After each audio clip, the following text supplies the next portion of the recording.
Bonjour tout le monde, c'est Maud, on se retrouve pour une nouvelle vidéo, un nouveau point lecture dans lequel je vais vous parler de La baleine blanche des mers mortes de Aurélie Wellenstein et au dessin Olivier Boiscommun paru chez Dracou. On continuera sur La guerre du lotus, le tome 2, Kinslayer de J. Christophe paru chez Big Bang et on terminera avec Dévotion de Dean Koontz paru chez l'Archipel.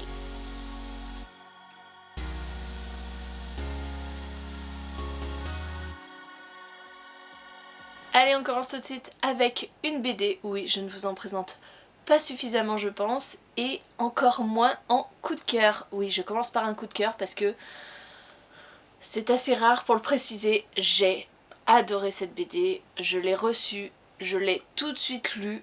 J'étais trop impatiente de retourner dans l'univers de Mère Morte. En effet, cette BD reprend l'univers du roman Mère Morte d'Aurélie Wellenstein, qui a gagné le PLIB l'année dernière. J'avais beaucoup aimé Mère Morte. C'était un roman engagé, c'est toujours un roman engagé, sur la cause animale. L'humain est un requin pour les animaux. Et cette BD reprend cet univers-là. Alors, c'est pas simplement on reprend le livre et on le met en image, non. Non, c'est vraiment une histoire à part, un préquel, puisqu'on va suivre un des personnages de Mère Morte, Bengal. Avant tout ça, avant Mère Morte. Et c'était génial, j'ai adoré, je suis complètement fan et du scénario et des planches qui sont magnifiques. Sincèrement, la colorisation est splendide. J'adore ces couleurs pastel, j'adore ce orange, ce vert bleu, c'était splendide. Chaque planche, je m'arrêtais dessus et je détaillais ces couleurs, cette aquarelle qui rend ce travail splendide, vraiment. L'histoire, encore une fois, est engagée, c'est du Aurélie Wellenstein. On parle encore de sujets très durs, puisque, je vous rappelle, si vous n'avez pas lu Mère Morte, nous sommes dans un monde post-apo, on va dire, où les océans ont disparu, la faute à l'homme qui a ruiné le monde, sincèrement, avec la pêche intensive, les marées noires, ce genre de choses, ce genre de pollution. Et les animaux marins sont tous morts, du coup, comme il n'y a plus d'eau, plus de mer, et ils reviennent dévorer l'âme des humains au cours de marées hautes. Autant dans le roman c'est dur de se représenter ces marées hautes, comment ça se présente, comment ça arrive, autant là c'est parfait parce qu'on a le visuel, on sait exactement comment ça se passe et c'est tellement poétique, c'est tellement beau dans toute cette horreur que... Je suis complètement fan, je me la relis assez régulièrement cette BD, simplement pour la beauté des planches et la beauté de l'histoire. J'étais très heureuse de retrouver l'univers de Mère Morte, j'étais très heureuse de trouver Bengal et d'en apprendre plus sur son histoire, parce que Bengal est un personnage assez mystérieux dans Mère Morte. Et là, on apprend comment tout a commencé et comment lui est venue l'idée qui se profile dans Mère Morte. Donc c'était vraiment génial, j'ai adoré et je vous la conseille à 1000%. C'est une très bonne approche de Mère Morte si vous n'avez pas lu le livre et c'est un super complément quand on a lu le livre. On continue avec La guerre du lotus, le tome 2. J'avais beaucoup aimé le tome 1, ce tome 2, je l'ai aussi beaucoup aimé, même si j'ai trouvé un petit essoufflement au milieu. Pour rappel, nous suivons Yukiko qui est une jeune fille qui est dans l'équipe de chasseurs de son père. Son père est le chasseur officiel de l'empereur et on va lui donner la mission d'aller capturer un tigre du tonnerre, sachant que ces créatures mythologiques n'existent pas, ont disparu. Donc si vous voulez, on le lance dans une quête impossible, sauf que il va chercher, il va trouver le tigre du tonnerre et ça ne va absolument pas se passer comme il était prévu que ça se passe.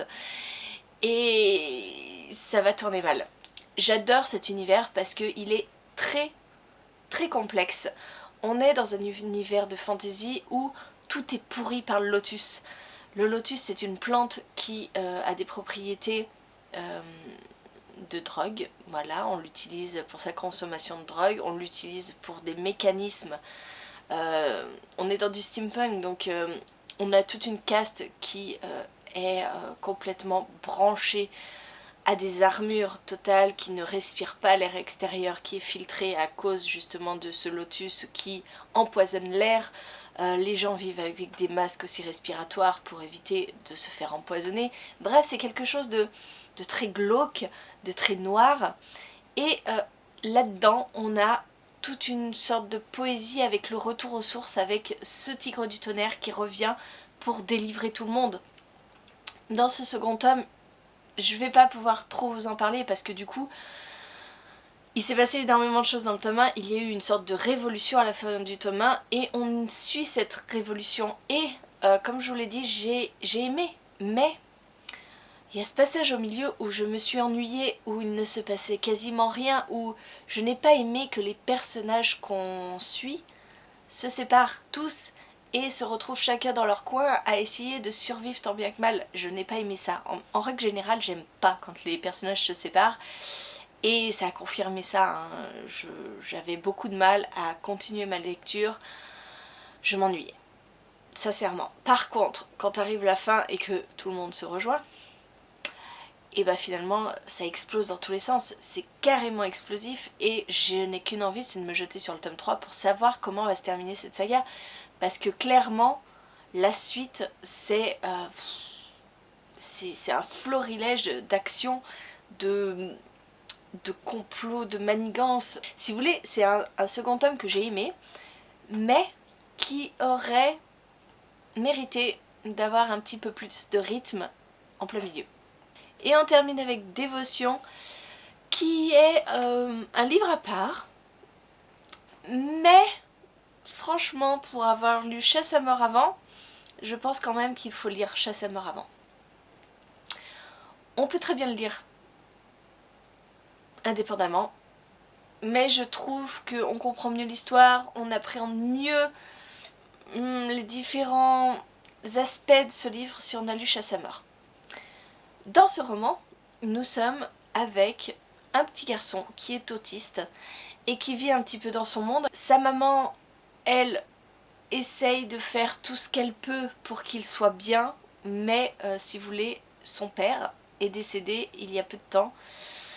Et le petit garçon est sûr qu'on a assassiné son père et il cherche des preuves. Il est très intelligent, on a beau le prendre pour un demeuré, il est hyper intelligent, il fait ses recherches dans son coin, il constitue tout un dossier pour prouver que son père a été assassiné, et malheureusement, il va un petit peu s'attirer les foudres d'un homme qui n'a rien forcément contre ce gamin, mais qui a...